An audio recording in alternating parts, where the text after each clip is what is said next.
The day my father laughed in my face and told me I wasn't worth the tuition money, I swore I'd make him choke on those words. That's how the night starts in my memory, not with the celebration, not with the twinkling string lights dangling from the maple tree in our backyard, but with that one sentence seared into me like a hot iron.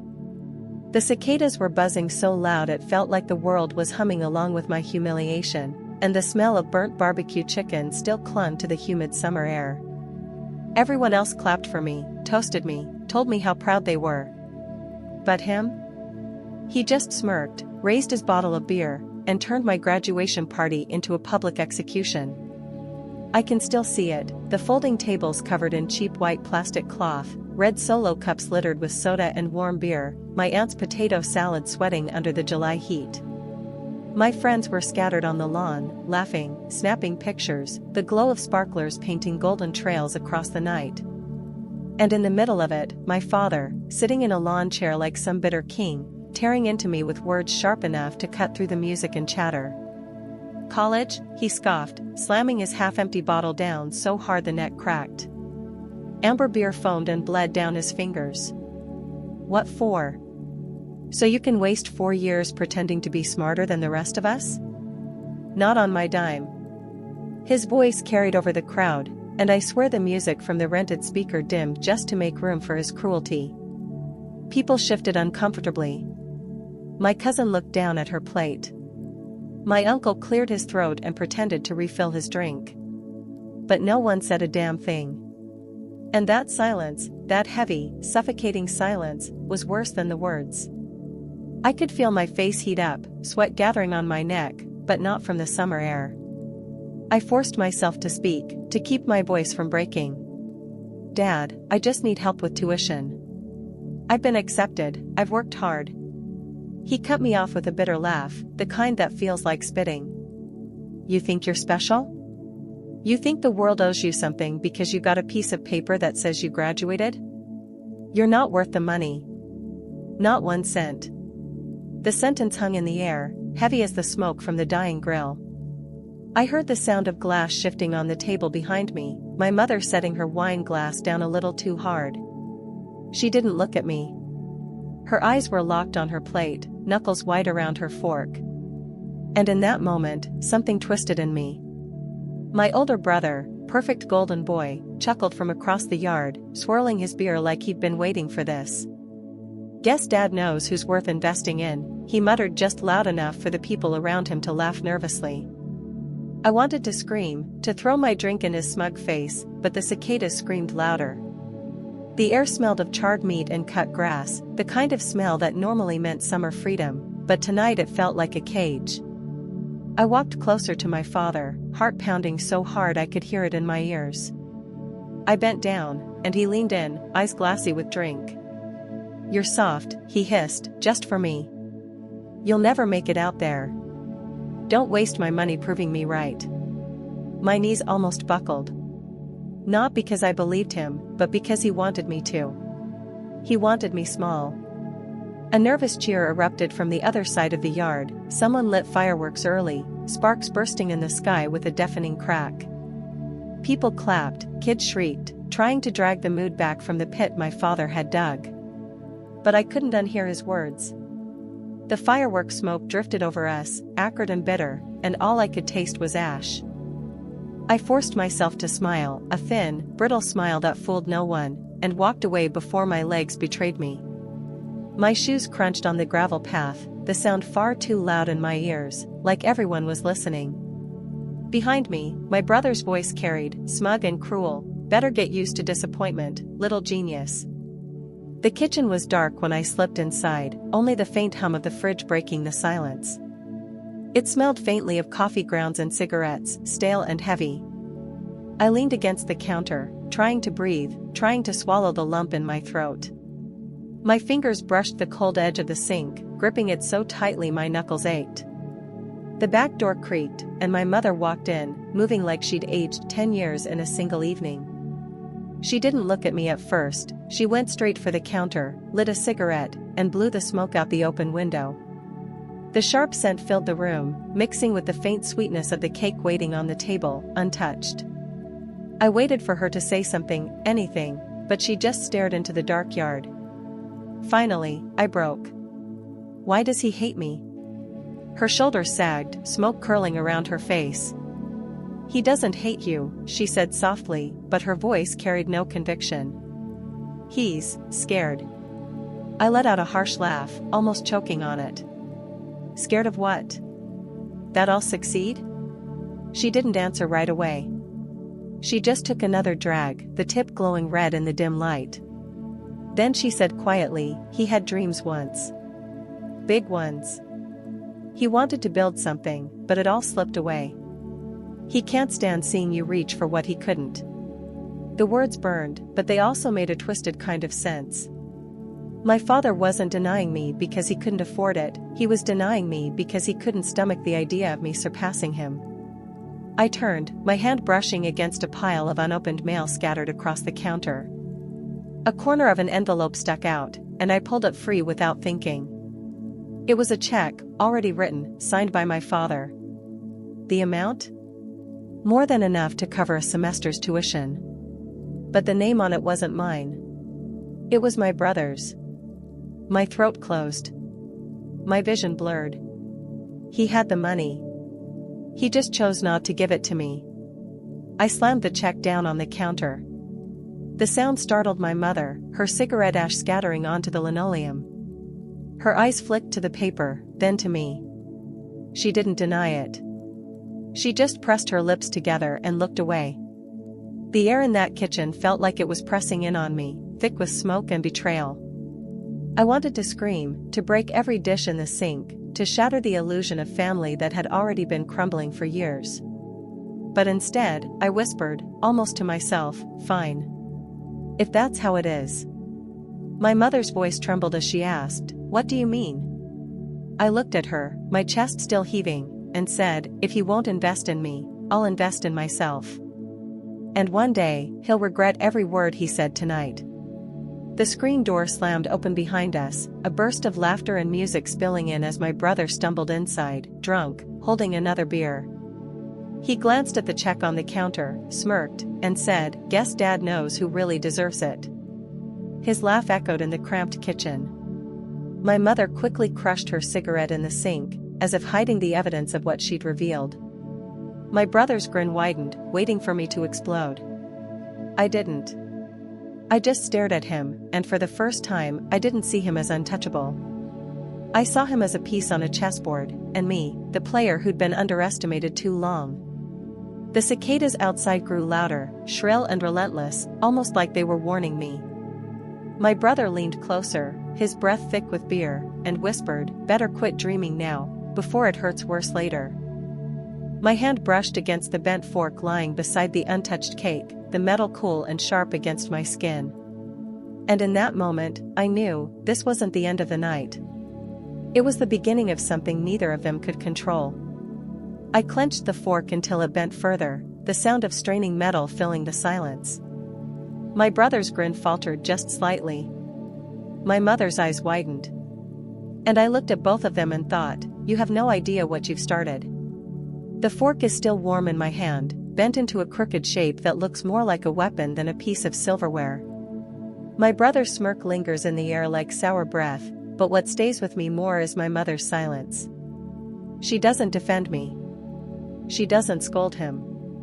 She just stands there, pale and frozen, cigarette smoke curling around her like a ghost that refuses to leave.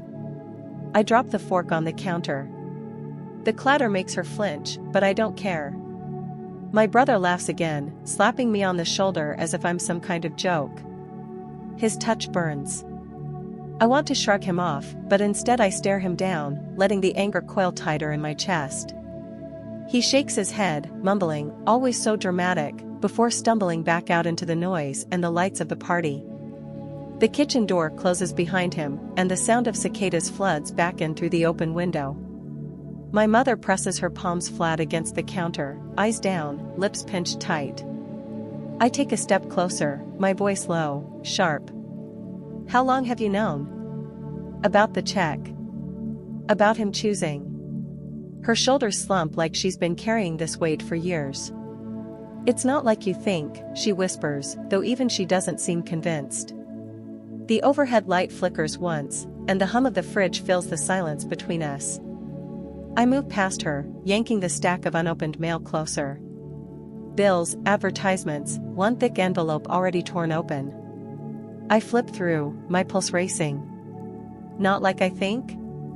He's funding his future while telling me I don't deserve one. And you're just standing there. She grabs my wrist, her grip surprisingly strong, nails pressing into my skin. Don't do this tonight, she pleads, smoke still on her breath. Not here. Not like this. Her eyes finally meet mine. There's fear in them, but something else too, guilt. You don't understand, she says.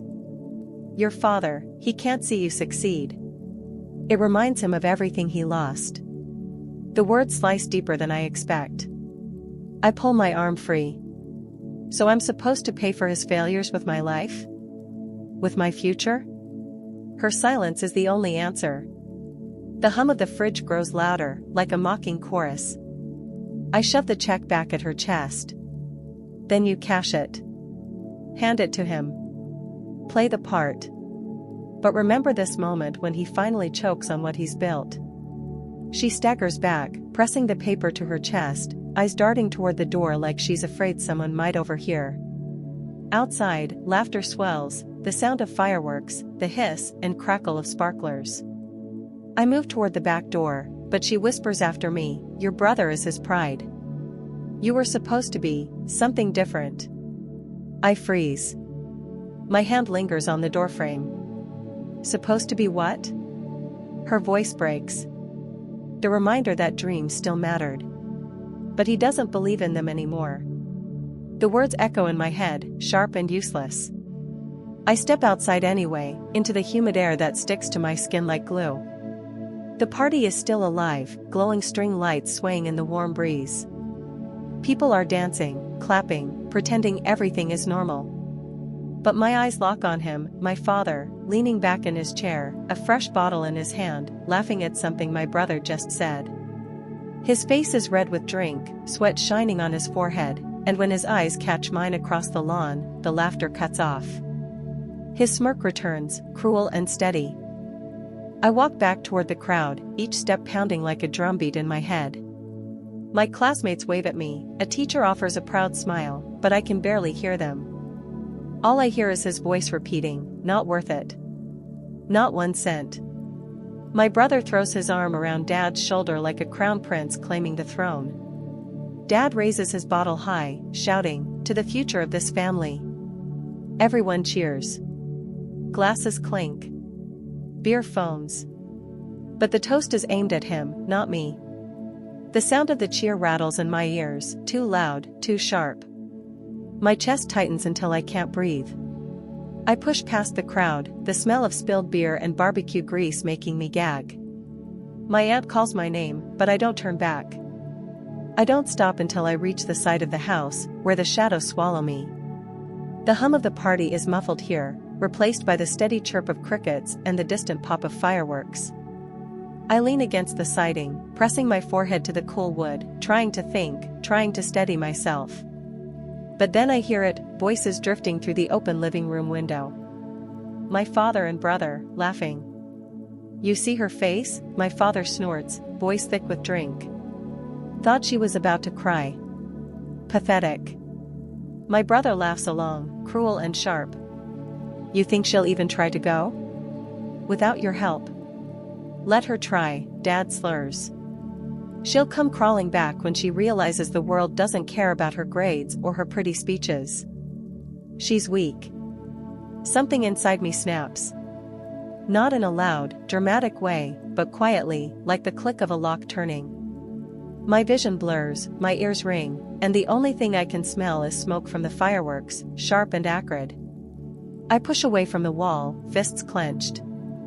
Every sound feels magnified, the crackle of sparklers, the thud of laughter, the faint buzz of the string lights swaying above the yard. I know then that nothing I do tonight will ever change him. But one day, I will. I head back inside, the kitchen cooler now, quieter. The bent fork is still on the counter, glinting in the dim light. I pick it up, turning it over in my hand, and slip it into my pocket like a promise. The house is nearly empty when I head upstairs. Music still thumps faintly through the floorboards, but most guests have drifted outside. The hallway smells of dust and old wood, and the carpet feels scratchy under my bare feet. I pass my brother's door, it's wide open. Inside, I see something that makes my breath catch. On his desk, under a pile of papers, lies a thick folder stamped with the logo of my father's company. The edges are dog-eared, notes scribbled in his handwriting. I flip it open, curiosity stronger than caution. Financial reports, contracts, red numbers circled in pen. Losses. Debt. Pages of them.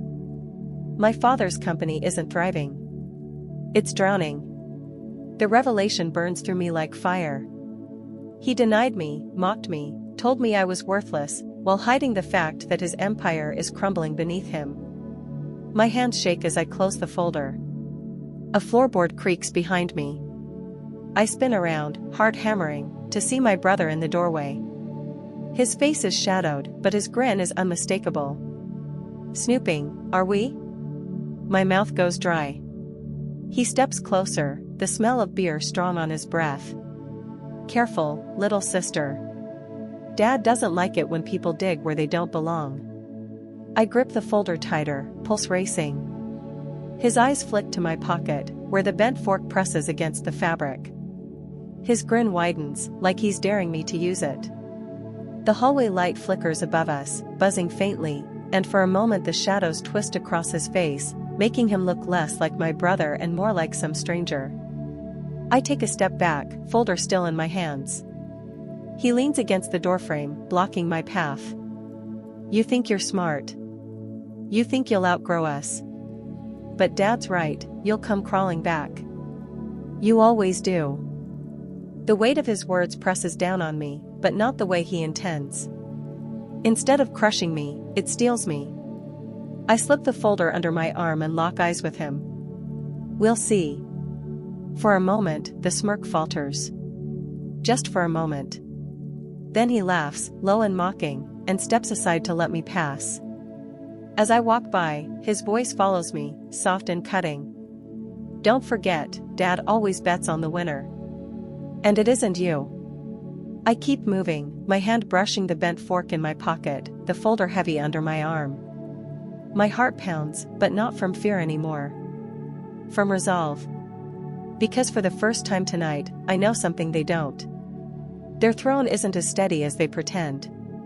And I'll be the one to make sure it topples. At the top of the stairs, I pause, the shadows thick around me, the sound of cicadas and laughter drifting faintly through the open windows. My grip tightens on the folder. And I think, this is where it starts.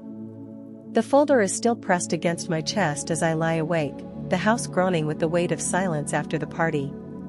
My room smells faintly of old wood and detergent, the sheets scratchy against my skin, but I can't close my eyes. Every time I blink, I see red circles around numbers, debts, losses. My father's empire isn't solid, it's hollow. And somehow, that hollow feels like the only space I might be able to breathe. When morning comes, sunlight slices through the blinds, sharp and merciless. My throat tastes like rust from lack of sleep, but I drag myself up anyway, slipping the folder into my backpack before heading downstairs. The kitchen is a battlefield of dirty dishes, empty bottles, and half-eaten food. The smell of stale beer lingers thick in the air, and my father is already at the table, nursing coffee like it's medicine. He doesn't look up as I cross the room. His newspaper crackles as he flips a page, muttering something under his breath. My mother is at the sink, sleeves rolled up, hands buried in soap suds. The faint clink of dishes mixes with the radio humming an old country song. Where were you last night? Dad asks suddenly, eyes still on the paper. His voice is rough, low. I grip the strap of my backpack. Here. He grunts, folding the newspaper with exaggerated precision. Don't get smart with me. I saw you snooping around. Nothing in this house belongs to you. The words sting, but I keep my face blank. My mother glances at me, then back at the sink, silent as always. The radio cuts out with a burst of static, and for a moment the only sound is the drip of water from the faucet. I move toward the door. He calls after me, "Don't waste your time chasing dreams. Some people aren't built for more than hard labor." His voice follows me out, sticking to my skin like grease. I slam the door harder than I mean to, the echo ringing down the empty street. The heat outside hits me like a wall, the smell of cut grass sharp in the air. I walk fast, clutching my bag like it holds my future, because it does. I don't know exactly what I'll do with what I've found, but I know one thing: I won't let him decide who I get to be. Weeks bleed together in the rhythm of survival. I work nights at a diner, the scent of burnt coffee and frying oil clinging to my clothes, and mornings I drag myself to class, scribbling notes with fingers still sticky from wiping down tables. The fluorescent lights buzz overhead, and sometimes I catch my reflection in the chrome of the coffee pot, dark circles under my eyes, lips cracked, determination etched into every line. Customers bark orders, plates clatter, the register dings, and through it all, I keep telling myself, every hour I work is a brick in the wall between me and him. Every tip dropped into my apron is one less chain he can wrap around me. But the folder never leaves my thoughts. Late at night, when the diner closes and the neon sign outside flickers against the windows, I spread the papers out on the tiny counter in my apartment. The numbers are worse than I first realized. The company is drowning in loans, contracts unfulfilled, debts shuffled like dirty cards. I start circling things myself, scribbling notes, tracing patterns. My business textbooks sit open beside me, their margins filled with furious handwriting. It feels like playing chess against a ghost, my father's ghost, even though he's still alive and laughing. One night, my manager at the diner, a tired man with nicotine-stained fingers, leans over the counter as I balance the books. "You ever think about running your own place?" he asks. I laugh, bitter. "With what money?" He shrugs. "Sometimes it's not about money. Sometimes it's about knowing where the cracks are." He taps the counter twice, his nails clicking against the laminate, and shuffles away. The words stick. Cracks. My father's company isn't invincible. It's cracked all over, and if I learn how to press in the right places, it might just shatter. Months pass. The seasons change, the smell of wet leaves, then of salt and cold as winter sets in. My fingertips sting from washing dishes in near-frozen water, and my breath fogs in my tiny apartment. But my grades are perfect. My professors notice me. One invites me to lead a project, my first real taste of leadership. I remember standing at the front of that classroom, whiteboard markers in my hand, the hum of the heater filling the silence as everyone looked at me. My chest tightened, not with fear, but with something electric. I gave instructions, they followed. I adjusted strategies, they listened. For the first time, people weren't laughing at me or ignoring me. They believed in me. Afterward, my professor clapped me on the shoulder. "You've got the instincts," he said. "One day you'll run a company." The words almost knocked the air out of me. Run a company. I thought of my father, his smirk, his laughter. I thought of the red circles in that folder. And I thought, why not his? But the past won't let go. I come home for Thanksgiving break, the air outside sharp with wood smoke, the house smelling of roasted turkey and sage. My brother greets me at the door, smug as ever, new watch glittering on his wrist. Dinner is tense. Candles flicker, casting shadows across faces that pretend to be smiling. My father raises his glass, toasting my brother again, his job at the company, his bright future. He doesn't mention me once. When I say I've been leading projects, earning recognition, he laughs, shaking his head. What, handing out papers? Fetching coffee? That's not leadership. His laughter is so loud it rattles the silverware.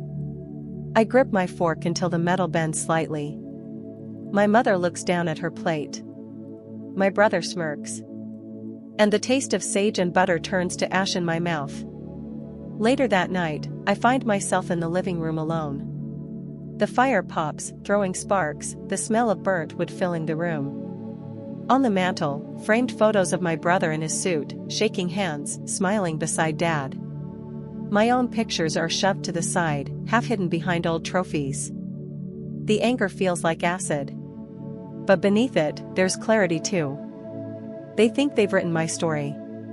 But they haven't read the pages I've been writing when no one was watching, pages filled with strategies, plans, cracks in the empire. I close my eyes, hearing the muffled voices from the kitchen, Dad bragging, my brother laughing. My hand brushes the fork in my pocket, bent and twisted, the metal cool against my skin. And I think, you don't see me yet. But you will. Because the cracks aren't just in the company. They're in this family, in the way he pits us against each other, in the silence my mother wears like armor. And cracks, once they spread far enough, always break wide open. I stand, the firelight glowing across my face, shadows flickering along the walls. My reflection in the glass door looks older, sharper, almost like a stranger. And in that moment, I know I won't just survive him. I'll dismantle him. Upstairs, I hear footsteps, my brother's heavy stride, his laugh echoing down the hallway. The sound makes my jaw tighten, my fists clench. I step closer to the fire, the heat searing my skin, and whisper to myself, one day, I'll sit where he sits. And when I do, he'll watch me take everything he ever thought was his. The flames crackle louder, sparks shooting up the chimney like a silent agreement. And just then, I hear the front door slam open, cold air rushing in, and my father's voice booming into the house. His words are slurred, but one thing is clear, he's talking about the company. He's talking about deals. He's talking about power. I freeze, every muscle tense, the bent fork heavy in my pocket, the fire reflecting in my eyes. Because I realize, for the first time, I might not have to wait years for the cracks to break. They're already spreading faster than he knows. The door slams, and the icy wind sweeps through the house like a warning. My father's boots stomp across the hardwood, each step loud enough to rattle the frames on the wall. His voice cuts through the air, booming, careless, slurred with drink. Another deal in the bag. They said no one could close it, but I showed him who runs this town. I stay near the fire, the heat prickling against my skin, while my mother hurries in from the kitchen, wiping her hands on a dish towel. She forces a smile, her voice brittle. You're back early. He waves her off with the hand still clutching his coat, the smell of whiskey rolling off him strong enough to burn my throat. Early? Hell, I'm right on time. His eyes sweep the room, finally landing on me. The smirk spreads. And look who's here. College girl. Thought you'd be too busy playing boss in some classroom to sit with your old man. The fire cracks behind me, throwing sparks that match the one flaring in my chest. I don't answer. He drops his coat on the couch, kicks off his boots, and moves toward the dining room, already calling for my brother. Minutes later, we're all gathered around the long oak table. Candles flicker, casting shadows across the plates. The air smells of roasted chicken and garlic, but every bite I try to take turns to ash. My father is loud, my brother louder, trading stories about the company, about meetings, about their future. Then my father raises his glass. To my son, he declares, clinking his wine against my brother's. The future of this family. The one who'll carry it all forward. Applause rattles around the table. My mother claps softly, eyes down. I grip my fork so tight it bends again, the metal digging into my palm. My breath tastes of iron. I force a smile, swallowing my pride like a stone.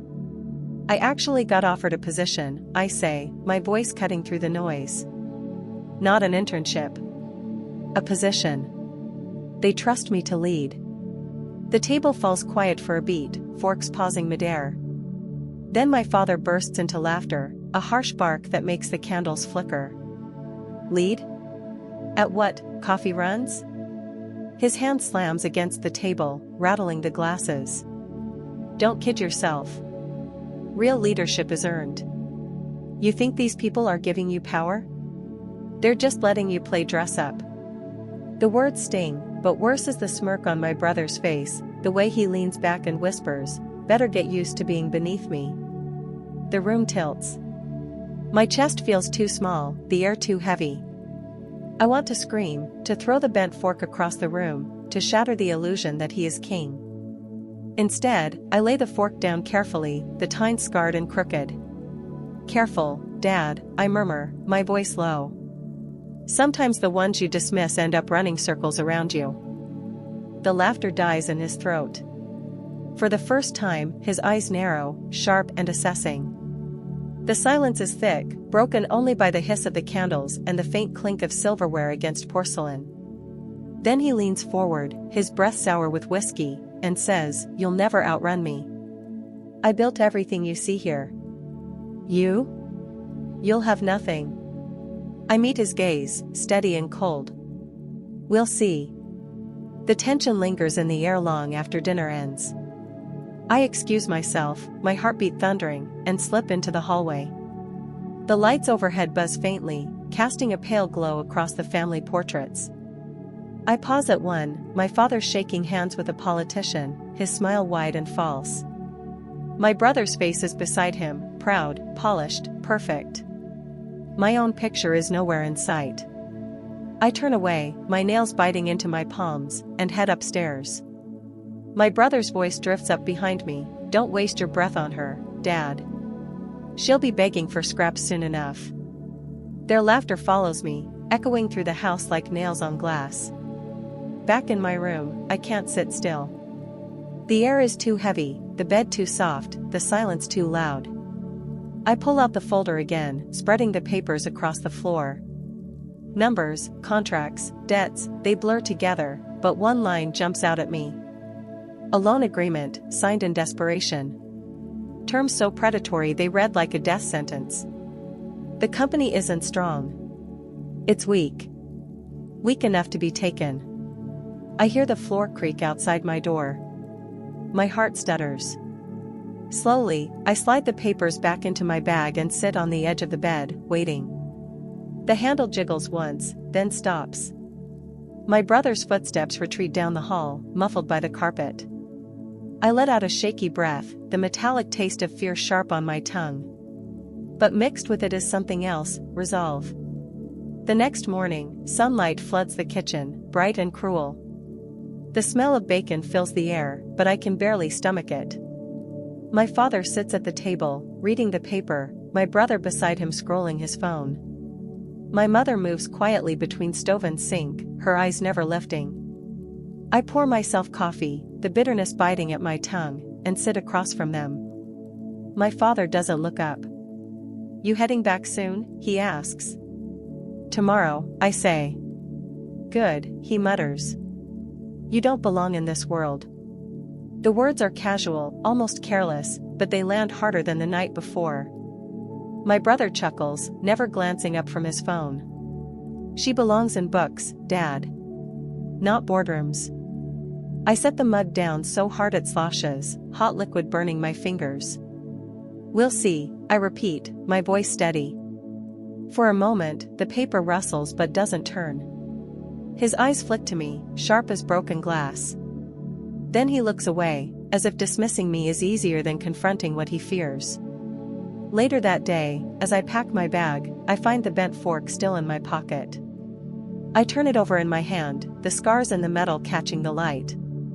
It doesn't look like a utensil anymore. It looks like a key. A key to something I haven't unlocked yet. I tuck it back into my bag, zip it shut, and glance around the room one last time. The walls are lined with childhood posters, faded now, edges curling. On the desk, a trophy from a science fair sits half buried under dust. All relics of who I used to be, the dreamer he tried to stamp out. But downstairs, I can hear them laughing again, their voices smug and confident. They think the future is already decided. As I sling the bag over my shoulder, the papers inside shift, rustling like a secret whispering back to me. And I think, not yet. But soon. I step out into the hall, the smell of coffee and grease still lingering in the air. My father's voice carries up the stairs, proud and booming, "This company will outlive all of us." I pause, hand on the banister, my heart hammering. Because now, I know that's a lie. And I know, I'll be the one to prove it. The first paper I sign doesn't feel like paper at all, it feels like a blade, slicing me into someone new. The pen scrapes across the thick contract, the faint scent of ink mixing with the stale coffee on the lawyer's desk. My hand trembles, not from fear, but from the weight of what this means. When I slide the signed page back across the table, the lawyer leans in, his eyes sharp behind wire-rimmed glasses. You understand, he says softly, once this goes through, there's no turning back. You won't just be an investor. You'll be a controlling force. I nod, swallowing hard, the bitter taste of coffee still clinging to my tongue. That's the point. The office is silent except for the faint hum of the fluorescent lights above, but my mind is roaring.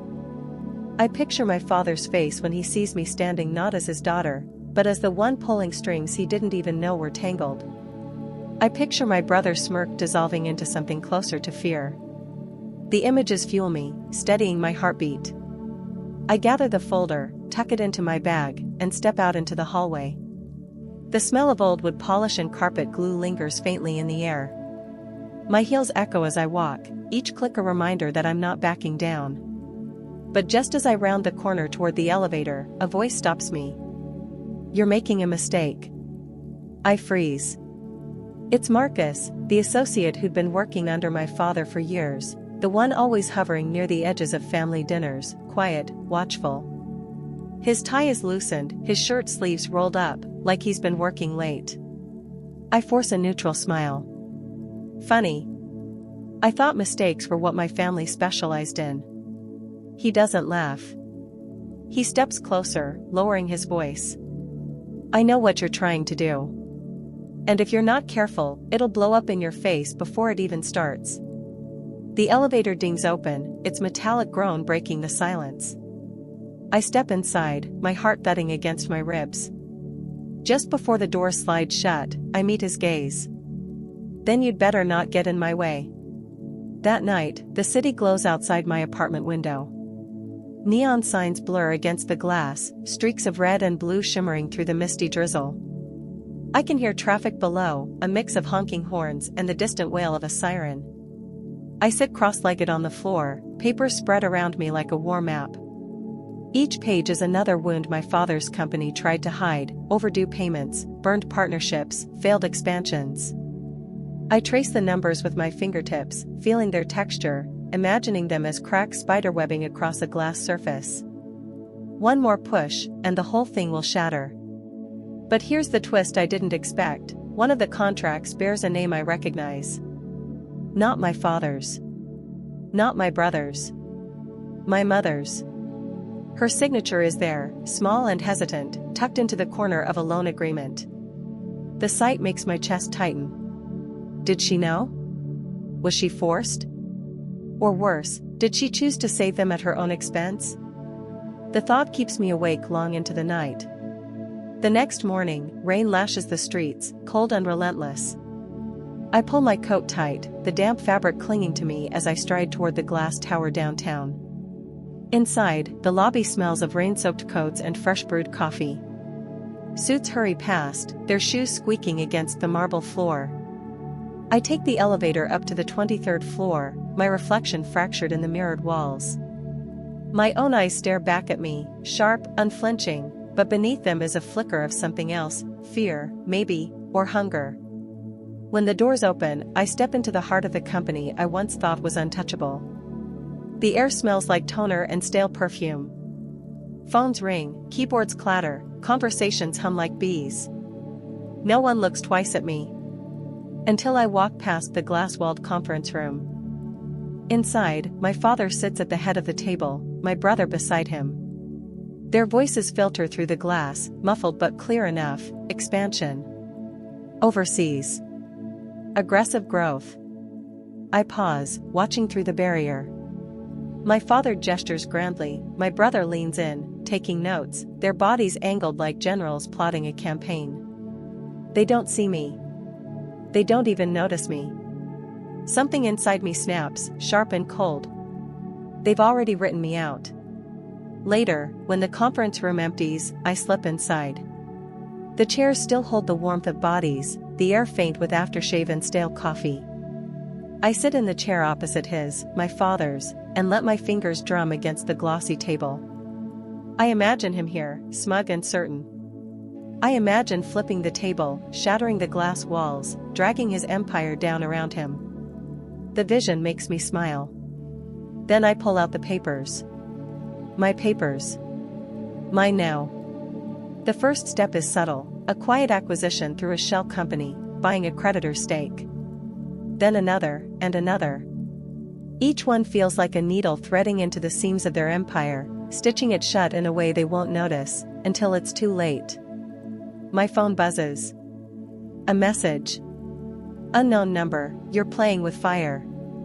I stare at the screen, my pulse quickening. Another buzz. Fire doesn't just burn your enemies. It burns you too. I glance around the empty room, the fluorescent lights buzzing overhead, the silence pressing in. For the first time, I feel the weight of eyes that aren't there. I pocket the phone, gather my papers, and walk out without looking back. The days blur into weeks. Coffee cups stack on my desk, the bitter smell mingling with ink and paper. My apartment becomes a battlefield of contracts and notes, the floor littered with yellow sticky tabs like fallen leaves. Every signature I secure is a victory. Every loophole I exploit is another wound carved into their fortress. But with each win, I feel the tension ratcheting higher, like a rope pulling tighter around my chest. Because they don't know yet. But they will. And when they do, the storm will break. It breaks sooner than I think. One evening, I walk into my apartment to find the door ajar. My stomach drops. The air inside feels wrong, colder, emptier. I step in slowly, the creak of the floorboards echoing louder than usual. Papers are scattered across the floor. My desk drawer hangs open. Someone's been here. And in the middle of it all, on my desk, sits the bent fork. Not where I left it in my bag. Out. Exposed. Waiting. The sight freezes me in place. My heart pounds so hard it feels like it might crack my ribs. Someone knows. The city hums outside my window, but inside, the silence is suffocating. I move closer, fingers trembling as I reach for the fork. Taped to it is a note, written in sharp, hurried strokes. We see you. I drop it, the clatter ringing in the silence like a gunshot. For the first time since I started this, I feel the edge of fear digging in, sharp and merciless. And I know, this war isn't just mine anymore. The note is still in my hand, crumpled, damp from the sweat on my palm. My apartment feels like a crime scene, air too still, shadows too sharp. The hum of the refrigerator sounds menacing, like it's watching me. My mouth tastes of iron, though I haven't bitten my tongue. I don't move for what feels like forever. Just the pounding of my heart, just the soft patter of rain on the glass, just the bent fork on my desk with that ugly little scrap of paper attached. We see you. The words repeat in my head like a drumbeat. When I finally step back, my heel crunches on paper. One of the contracts I'd left neatly stacked is torn down the middle. My chest tightens. Whoever was here wasn't just leaving me a warning, they rifled through everything. They touched my work. I grab my phone, but my finger hovers over the screen. Who would I even call? The police? Tell them someone broke in and left me a kitchen utensil and a threat? No. No, this isn't something they'd understand. This is family business. Which makes it worse. I don't sleep. I sit on the couch with the lights on, the shadows of the rain-streaked window crawling across the walls like veins. My eyes burn, my throat raw from breathing too shallow. Every creak of the building, every slam of a car door outside jerks me upright. When morning finally comes, it doesn't feel like relief. The gray sky presses down heavy, the air thick with the smell of wet asphalt. I shove the bent fork deep into my bag. Not to throw away. No, I need it as proof. A reminder. A weapon, even if only symbolic. By the time I get to the office, my nerves are strung so tight that the click of my heels against the marble lobby sounds like gunshots. People glance up from their phones, then back down, indifferent. None of them know that I'm walking in with evidence of war in my bag. The elevator doors part, and the smell of burnt coffee and toner spills out. My brother's voice cuts through the air before I even see him. Loud. Confident. He's laughing at something, the kind of laugh that's less about humor and more about claiming space. When I round the corner, there he is, standing at the receptionist's desk, leaning too close, grinning that same sharp grin. He spots me instantly. His smile freezes, then curls tighter. Well. The prodigal returns. I don't answer. I just brush past, the faint scent of his cologne, spiced, heavy, clinging to me as I go. His voice follows. Careful, sis. You look tired. Burnout doesn't suit you. My hand grips the strap of my bag so hard my knuckles ache. I want to whirl around, throw the fork in his face, scream that I know it was him. But I don't. Not yet. Not here. Instead, I march straight into the conference room. The glass walls feel like they're closing in, transparent but suffocating. My father is already there, papers spread before him, glasses perched on the edge of his nose. He doesn't look up immediately, and that small dismissal ignites a spark of rage in my chest. Finally, he does.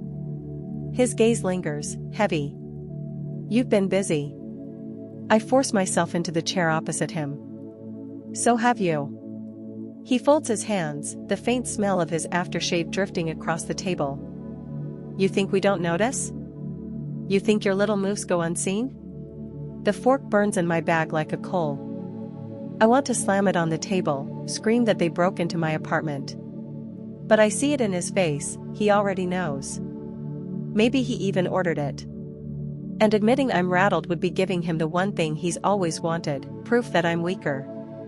So instead, I smile. If you've noticed, then you know I'm winning. His expression doesn't change, but something flickers in his eyes, something sharp, something dangerous. The meeting ends without resolution. Just stares, tension, unspoken declarations. By the time I leave, my shirt is sticking to my back with sweat. The elevator feels like a coffin, metal walls humming as it lowers me floor by floor. When the doors open, Marcus is waiting. Same loosened tie, same watchful eyes. He falls into step beside me without asking. You're not safe, he murmurs, so low only I can hear. I stop short, the lobby smell of coffee and wet umbrellas crowding in around us. What do you know? He looks at me, then looks away, jaw tightening.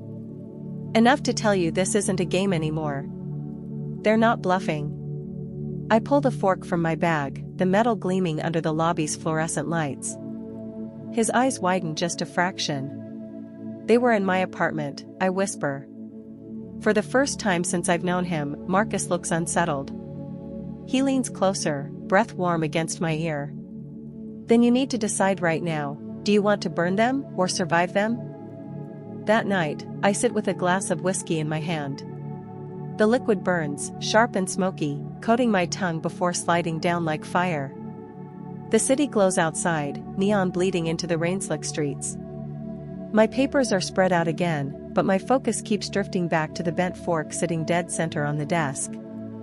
I picture my father holding it, bending it, taping the note. Or my brother, grinning as he left it behind. Or someone else entirely, someone I don't see yet.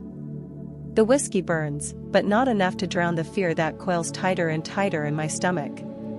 Suddenly, my phone buzzes. Another message. Same unknown number. Last chance. Stop now, or we won't just watch. My hand trembles. I want to throw the phone across the room. Instead, I type back, my fingers steady despite the storm inside me. Try me. The reply is instant. Look outside. My heart leaps into my throat. Slowly, I turn toward the window. Rain streaks blur the glass, the neon glow smearing colors across the pane. At first, I see nothing. Then, there. A figure. Standing across the street, under the awning of a shuttered store. Too far to make out a face. But they're not moving. Not checking a phone, not smoking a cigarette. Just standing. Watching. The whiskey turns sour in my mouth. My pulse hammers in my ears. I yank the curtain shut, the fabric snapping into place, cutting off the view. The room feels smaller instantly, air pressed tight around me. I sit back down, but I can't shake the feeling of eyes boring through the walls. Watching. Waiting. And the worst part, the thought that slips through no matter how hard I try to choke it down, isn't just who are they? It's how many are there? I don't sleep. Not even a little. The curtains are shut, but I swear I can still feel their eyes on me, burning holes through fabric, skin, bone. My body is buzzing with adrenaline, every nerve raw. When the sun finally rises, pale and gray, I feel like I've aged a decade in one night. The bent fork sits on my desk, gleaming dully in the morning light. A joke to them. A taunt. To me, it's something else now, proof, a talisman, a trigger. I can't look at it without my stomach tightening. But I also can't let it go. I take it with me. Shove it deep in my bag and head for the office, heart pounding with each step like I'm marching straight into battle. The city is alive with wet tires hissing on asphalt, the smell of damp newspapers and coffee wafting through the air. Nobody around me knows what I'm carrying. Nobody knows the war boiling under my skin. When I step into the lobby, Marcus is waiting. His shirt's wrinkled, his jaw shadowed with stubble. He looks like he hasn't slept either. His eyes flick to my bag immediately. "You brought it?" I nod. "Good," he says, then lowers his voice. "You're going to need it." We ride the elevator together. The air between us is thick, silent except for the faint hum of the cables and the faint scent of his cologne, clean, citrus, but undercut by something sour, like fear. At the top floor, the doors open onto chaos. My brother's voice is booming, angry. My father's is sharper, colder. The sound of paper slamming, the metallic crash of a chair hitting the floor. Marcus shoots me a glance, as if asking, "Are you ready?" I step forward. The conference room is a battlefield. My father stands at the head of the table, face flushed, paper scattered like shrapnel around him. My brother is pacing, tie yanked loose, sweat glistening on his forehead. And both of them go silent the second I walk in. The quiet is worse than the shouting. My father's voice drops, deep and controlled. "You shouldn't be here." I let the fork clatter onto the table. The sound slices the silence like a blade. Both their eyes snap to it. My brother laughs, but it's hollow. "You think that means something?" "It means everything," I say, my voice shaking but loud. "It means you crossed a line." His grin falters. Just for a moment. "Enough." My father adjusts his glasses, gaze unreadable. "You think you're clever. You think you've trapped us. But you're not ready for what happens when the rules break." I lean forward, the smell of the paper and ink stinging my nose. "I don't play by your rules anymore." For a heartbeat, the room is still. Then, chaos. My brother lunges, hand slamming down on the fork, metal screeching against the table. Marcus steps in instantly, blocking him, voice low and sharp. "Don't." The tension is electric, the air humming like a live wire. My pulse hammers so hard I taste copper. My father doesn't move, but his eyes never leave me. Calculating. Cold. I don't know what makes me do it. Maybe it's the rage, maybe it's the exhaustion, maybe it's just survival. But I reach into my bag and pull out the second thing I brought, the contracts. Not copies. Originals.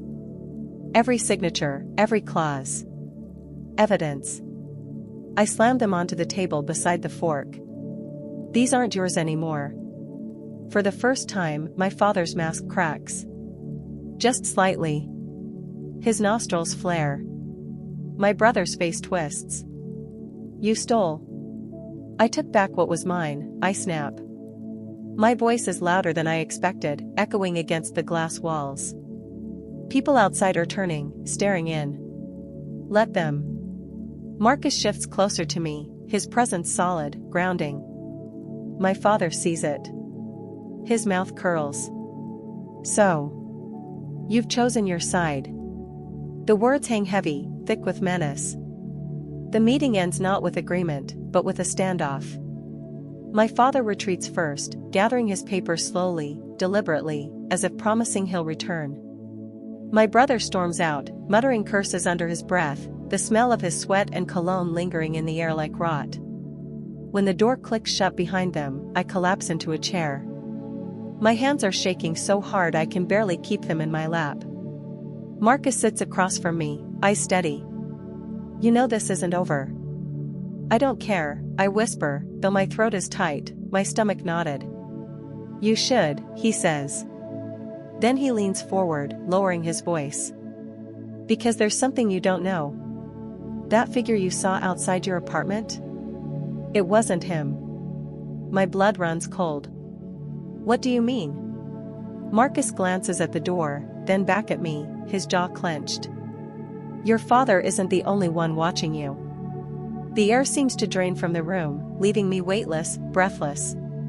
The fork gleams dully under the fluorescent lights, the contracts lie heavy on the table, but suddenly neither feels like protection. Then who is it? I whisper. And Marcus just stares at me, his silence louder than any answer.